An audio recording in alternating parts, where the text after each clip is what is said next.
अखिलेश सिंह जी, शकील अहमद खान जी,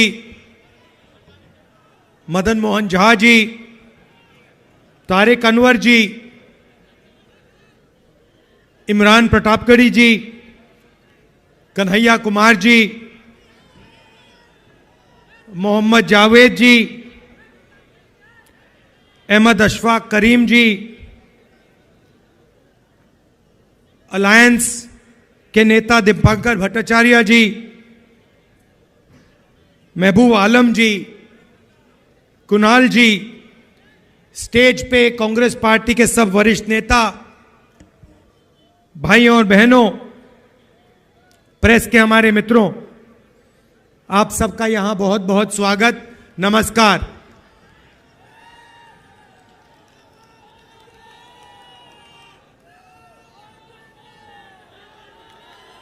अभी जब अखिलेश जी का भाषण चल रहा था तो बघेल जी ने मुझे चुटकुला सुनाया।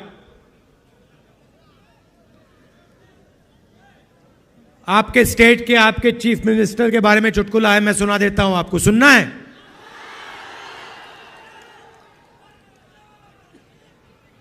तो आपके चीफ मिनिस्टर गवर्नर के यहां स्वेरिंग इन के लिए गए, बड़ा धूमधाम था। वहां पे बीजेपी के नेता बैठे थे, गवर्नर साहब बैठे थे, सब एमएलए बैठे थे। स्वेरिंग इन होती है, शपथ लेते हैं चीफ मिनिस्टर का। उनके मंत्री, 2-3 मंत्री भी शपथ लेते हैं, खूब तालियां बजती हैं और फिर नीतीश जी निकल जाते हैं, वापस सीएम हाउस की ओर चल जाते हैं। गाड़ी में पता लगता है कि वो अपना शॉल गवर्नर के घर में छोड़ आए, तो ड्राइवर से कहते हैं भैया चलो, वापस चलो, शॉल उठाना है। तो ड्राइवर गाड़ी घुमाता है, गवर्नर के घर आता है। नीतीश जी निकलते हैं, गवर्नर के पास जाते हैं, दरवाजा खोलते हैं। गवर्नर कहते हैं भाई इतनी जल्दी वापस आ गए? तो ये हालत है बिहार की। थोड़ा सा दबाव पड़ता है और यू टर्न ले लेते हैं।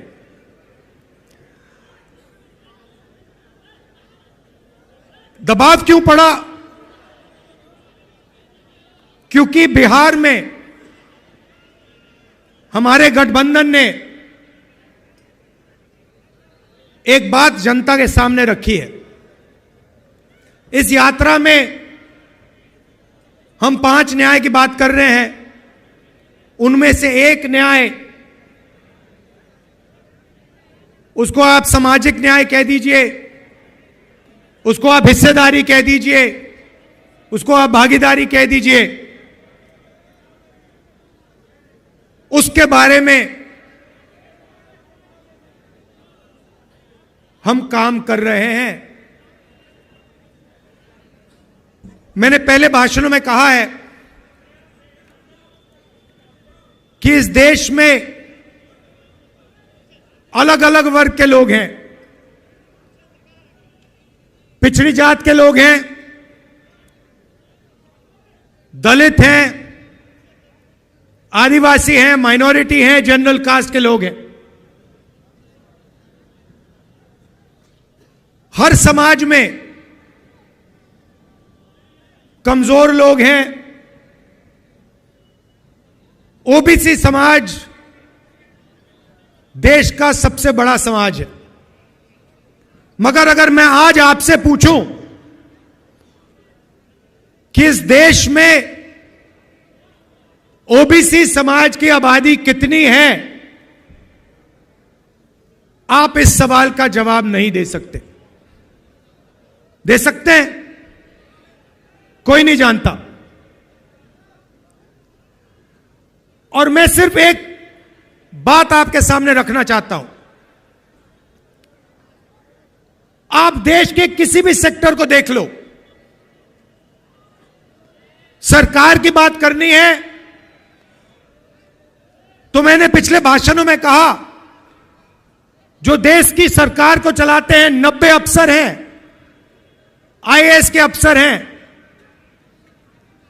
90 में से 3 ओबीसी वर्ग से आते हैं। और अगर 90 अफसर पूरे के पूरे बजट के बारे में निर्णय लेते हैं तो ये ओबीसी अफसर 100 रुपए में से 5 रुपए का निर्णय लेते हैं। तो सरकार में ना ओबीसी की, ना दलित की, ना आदिवासी की भागीदारी है। सरकार को छोड़िए, हिंदुस्तान की सबसे बड़ी 500 कंपनीज को देख लीजिए, उनकी लिस्ट निकालिए, उनके मालिकों के नाम पढ़िए, आपको उन नाम में से एक दलित, एक आदिवासी, एक पिछड़ा नहीं मिलेगा।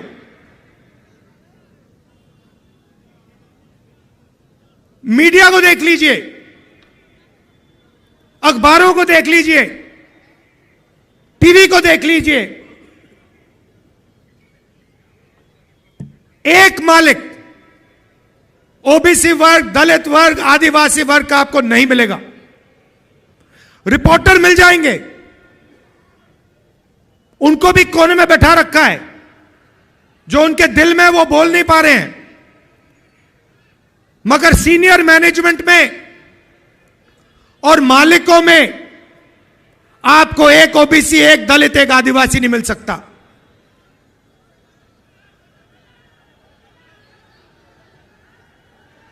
प्राइवेट एजुकेशन के सिस्टम को देख लीजिए, प्राइवेट कॉलेजेस, यूनिवर्सिटीज को देख लीजिए, प्राइवेट अस्पताल देख लीजिए, एक मालिक आपको ओबीसी, दलित, आदिवासी का नहीं मिलेगा। तो मैं सिर्फ यह सवाल पूछ रहा हूं कि अगर हम सामाजिक न्याय की बात कर रहे हैं तो यह तो स्पष्ट है कि हिंदुस्तान के किसी भी सेक्टर में पिछड़ों को, आदिवासियों को, दलितों को न्याय नहीं मिल रहा है। अब सवाल बनता है, पहला कदम क्या होना चाहिए? किसी को चोट लगती है, पहला काम डॉक्टर कहता है, पैर में चोट लगती है, पहला काम डॉक्टर कहता है ऐसे करो, एक्सरे जाके कर लो। एक्सरे करने के बाद साफ पता लग जाता है कि हड्डी कहां से टूटी है। सही बात? मैं सिर्फ यह कह रहा हूं, कि समय आ गया है कि हिंदुस्तान का एक एक्सरे हो जाए।